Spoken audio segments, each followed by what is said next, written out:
Agis, oh Jésus, agis, oh Jésus, agis, oh, agis, oh,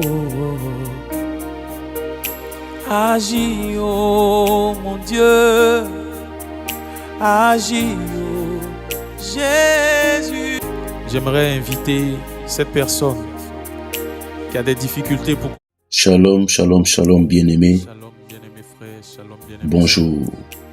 Je prie Que la grâce de Dieu, la miséricorde de Dieu, son amour infini pour toi soit une fois de plus en ce jour nouveau ta portion, dans le précieux nom de Jésus-Christ. Alléluia. C'est le pasteur Antoine du Centre chrétien de renouvellement spirituel, basé au Cameroun. Bien-aimé, je viens à toi ce matin avec, n'est-ce pas, ce message de grâce de la part du Seigneur, ce message d'exhortation à toi, à quelqu'un quelque part qui, dans le cadre du mariage et même, n'est-ce pas, dans d'autres circonstances, est certainement en difficulté.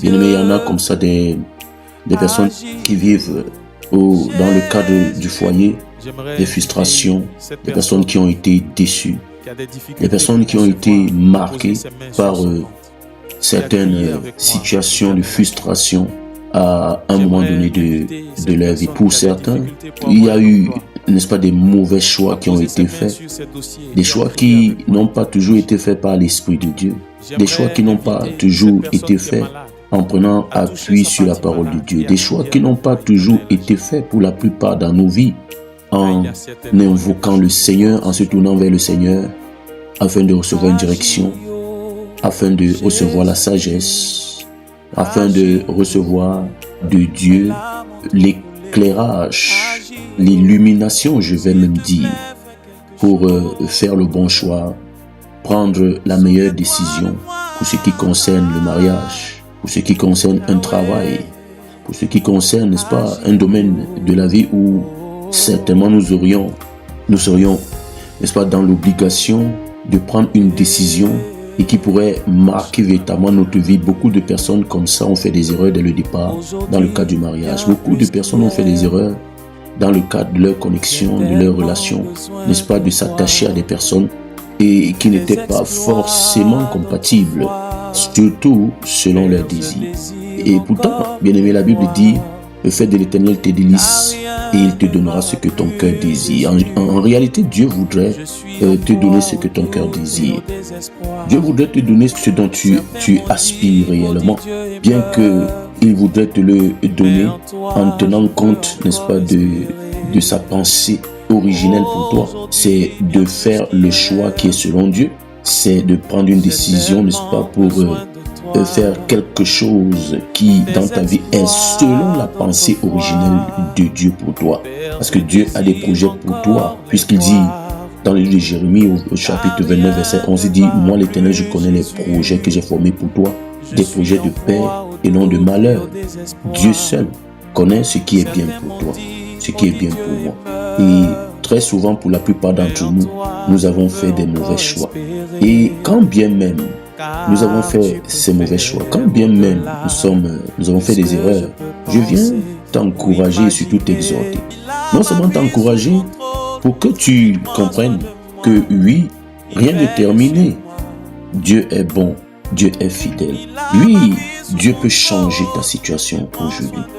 Dieu peut, par sa grâce, changer une situation qui était véritablement défavorable, où tu vivais dans soit une oppression dans ton foyer, dans ta maison, dans un domaine de ta vie. Soit tu vivais, n'est-ce pas, dans la frustration, dans l'amertume. C'est possible que Dieu change cela. C'est possible qu'il le change. Jésus dit: il est venu pour guérir les cœurs brisés.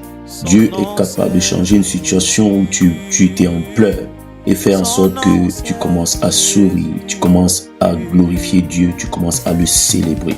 Tout dépend de l'état de ton cœur vis-à-vis de la volonté de Dieu pour toi. Tout dépend de la pensée de Dieu vraiment, si tu l'as épousé, si tu as épousé la pensée de Dieu au travers de la prédication de l'évangile, au travers de l'enseignement de la parole de Dieu.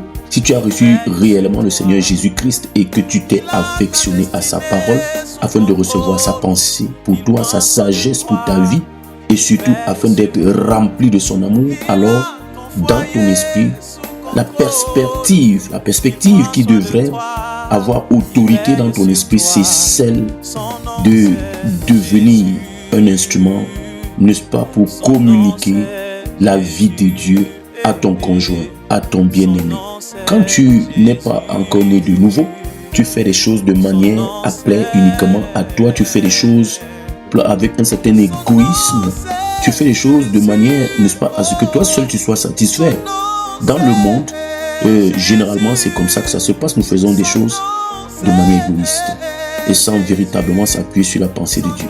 Mais quand tu as cru, quand tu es rentré en Christ et quand tu es rentré dans le royaume, bien-aimé, tu fais les choses de manière à plaire à Dieu. Tu feras les choses de manière, n'est-ce pas, à ce que le Seigneur soit glorifié.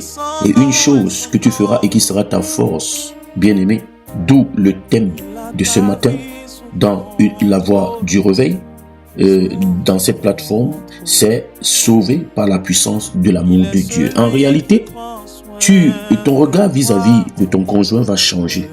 Ton regard vis-à-vis des personnes qui t'entourent va changer. Tu n'auras plus simplement un regard critique, un regard de jugement, un regard de condamnation, parce que tel, justement, ne se comporte pas de la bonne manière, parce que tel n'est pas forcément en train de faire la volonté de Dieu, parce que tel n'est pas comme tu souhaiterais le voir, parce que tu as cru, tes yeux se sont ouverts, tu as reconnu ce qui est juste, tu as reconnu ce qui est bon. Mais en réalité, comment tu as cru? C'est pas la puissance de l'amour de Dieu que tu as cru. Oui, et voilà pourquoi l'esprit n'est-ce pas, de jugement et de condamnation n'aura plus de place dans ton cœur. Justement, tu vas commencer à voir les choses dans cette perspective. Tu vas commencer à analyser, à voir les choses, à faire de l'observation selon, n'est-ce pas, le cœur de Dieu. Et alors, ton semblable sera pour toi certainement une âme à gagner. Ton semblable, ton conjoint, ta conjointe sera pour toi certainement une âme à gagner. Tu regarderas au-delà de l'amour charnel. Tu regarderas au-delà de cet amour, n'est-ce pas, égoïste qui voudrait que tout tourne autour de toi, de ton bonheur, n'est-ce pas, de la satisfaction de ta chair. Tu regarderas au-delà de ça. Ce qui te préoccupera dorénavant, c'est de communiquer ton amour, l'amour de Dieu qui est rempli en toi à ton conjoint. Même s'il n'est pas dans de bonnes dispositions, lui, à t'aimer ou à faire, n'est-ce pas, ce que tu attends de lui, toi, tu as besoin de le gagner pour le Seigneur. Toi, tu auras besoin de payer le prix de le gagner pour le Seigneur. Tu le regarderas dorénavant, pas seulement du point de vue de ses limites, du point de vue, n'est-ce pas, de ses manquements, du point de vue de la chair, mais du point de vue de l'amour de Dieu. Nous voyons cela avec le cas de Marie de Magdala qui devait être lapidée selon la loi. Et quand on l'a amené vers Jésus, qu'est-ce que Jésus a fait? Bien aimé, tu connais la réaction de Jésus. Jésus a, n'est-ce pas, s'est fondu en compassion, en amour pour elle, au point d'avoir renversé cette situation défavorable, cette situation de mort où elle était condamnée selon la loi. Mais le regard de Jésus était un regard selon le mandat qu'il a reçu de Dieu, de venir révéler l'amour de Dieu aux hommes qui étaient enchaînés, n'est-ce pas, sous un joug diabolique, un joug satanique. Bien aimé, j'ai envie de te dire ce matin que beaucoup de personnes dans des foyers, dans des maisons, dans des familles, sont enchaînées, sont dans des chaînes de l'ignorance, sont dans des chaînes, n'est-ce pas, des pratiques de perversité, de débauche, de vie qui ne donnent pas forcément gloire à Dieu. Et pourtant, tu souhaiterais, toi qui as cru, que, n'est-ce pas, celui-là, ton conjoint, ta conjointe, croit, reconnaissent l'amour de Dieu, reconnaissent la grâce de Dieu, reconnaissent le salut de Dieu. Mais comment cela se fera-t-il? Cela se fera, n'est-ce pas, par ton investissement personnel, consciente, à communiquer l'amour de Dieu que tu as reçu à ton semblable, afin que la lumière de cet amour brille dans son cœur. C'est cela la volonté de Dieu. Et c'est en cela, quand tu comprends cela, que la puissance de Dieu va être relâchée véritablement en faveur de cette personne. Dieu veut le salut même des meurtriers. Dieu veut le salut même des sorciers. Dieu veut le salut même de l'homme difficile, l'homme rebelle dans ton foyer. Dieu qui t'empêche, n'est-ce pas, d'être à l'aise a béni le Seigneur. Dieu veut le salut d'une femme qui ne se soumet pas, qui ne marche pas selon, n'est-ce pas, la pensée que tu as, selon ce que tu attends. Dieu veut son salut. Alors tu ne regarderas pas seulement au niveau de son caractère, de son mauvais comportement, de ses limites, de ses manques, même si tu arrives, n'est-ce pas, à un niveau d'en avoir horreur. Non, non, non, non, non, l'amour de Dieu prendra certainement le dessus. Voilà pourquoi Jésus dit, dans le livre de Jean, je vais évoquer un ou deux passages ou trois pour nous. La Bible dit dans le livre de Jean 3,16, que tu connais très bien, Dieu a tellement aimé le monde qu'il a donné son Fils, tellement aimé l'homme qui n'avait pas, qui ne méritait pas vraiment de se remettre avec Dieu, qui était, n'est-ce pas, enfermé dans le péché, dont la nature était impure, sale, et ne pouvait plus communiquer avec Dieu. Dieu a tellement aimé l'homme qu'il est venu vers l'homme, qu'il est venu afin de lui communiquer sa vie par son amour. Par la puissance de son amour, l'homme a été délivré de l'emprise du diable, de l'emprise du péché, de l'emprise de la mort. Par la puissance de l'amour de Dieu, par l'œuvre accomplie à la croix par Jésus-Christ, avec autorité et puissance, le diable a été vaincu dans la vie de l'homme. Alléluia. Oui, nous voyons cela. La preuve dans Tite au chapitre 3, à partir du verset 3 au verset, n'est-ce pas, 7. La Bible nous fait comprendre ici, car nous aussi, nous étions autrefois insensés, désobéissants, égarés, asservis à toute espèce de convoitise et de volupté, vivant dans la méchanceté et dans l'envie, dignes d'être haïs et nous haïssant les uns les autres. Mais lorsque la bonté de Dieu, notre Sauveur, et son amour pour les hommes ont été manifestés, il nous a sauvés, non à cause des œuvres de justice que nous aurions faites, mais selon sa miséricorde, par le baptême de la régénération et le renouvellement du Saint-Esprit, qu'il a répandu sur nous avec abondance par Jésus-Christ notre Sauveur, afin que, justifiés par sa grâce, nous devenions en espérance héritiers de la vie éternelle. Alléluia. Oui, nous voyons ici que nous aussi, nous étions quelque part sorciers hier. Bien-aimé, tu l'étais certainement. Certainement. D'une manière ou d'une autre, tu étais sorcier, sorcière. D'une manière ou d'une autre, tu étais méchant, pervers, débouché. D'une manière ou d'une autre, tu t'es comporté de la mauvaise manière. D'une manière ou d'une autre, tu étais enfermé dans le péché et tu ne t'es pas agréable à Dieu. D'une manière ou d'une autre, tu étais méchant envers ton voisin, envers ta voisine, envers ton conjoint, ta conjointe. Tu as été difficile. D'une manière ou d'une autre, tu as été un mauvais exemple pour tes enfants. Tu as été un mauvais exemple, n'est-ce pas, dans ton foyer. D'une manière ou d'une autre, tu as certainement quelque chose à reconnaître de ce que tu n'étais pas, tu ne vivais pas selon la volonté de Dieu. Et aujourd'hui, Dieu veut que toi, tu aies le regard de Jésus. Le regard de Jésus. Oui, tu as été sauvé par la puissance de l'amour de Dieu. Et tu dois investir de cet amour que Dieu a investi pleinement en toi par le Saint-Esprit, afin d'être une solution pour le salut de quelqu'un, pour le salut de ton conjoint, pour le salut de ta conjointe. Ton regard aujourd'hui doit aller au-delà réellement, n'est-ce pas, de ta petite pensée égoïste, de petites pensées charnelles. Non, tu dois sortir, n'est-ce pas, de cette prison. Tu dois sortir parce que c'est une prison. Tu dois sortir parce que toi-même, tu ne serais pas à l'aise.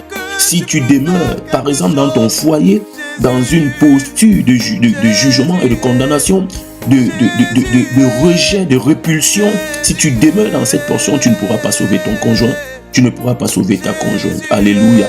Bien-aimé, c'est la première partie de cet enseignement, sauvé par la puissance de l'amour de Dieu. Je reviendrai, n'est-ce pas, par la grâce de Dieu, avec une deuxième partie, afin de t'exhorter, de nous exhorter davantage, d'être plus efficace, n'est-ce pas, avec Christ, pour sauver notre conjoint, pour sauver quelqu'un quelque part, un semblable qui n'est pas bien disposé, qui vit une vie qui n'honore pas Dieu et donc qui a besoin certainement du salut que Dieu a investi en toi, de l'amour que Dieu a investi en toi. La Bible, nous sommes la lumière du monde, nous sommes censés refléter la lumière du monde. Que Dieu nous accorde vraiment cette grâce d'y arriver dans cette saison difficile, dans ces derniers temps où le Seigneur veut réellement que les âmes soient sauvées. C'est toujours le désir de Dieu, ça ne changera pas.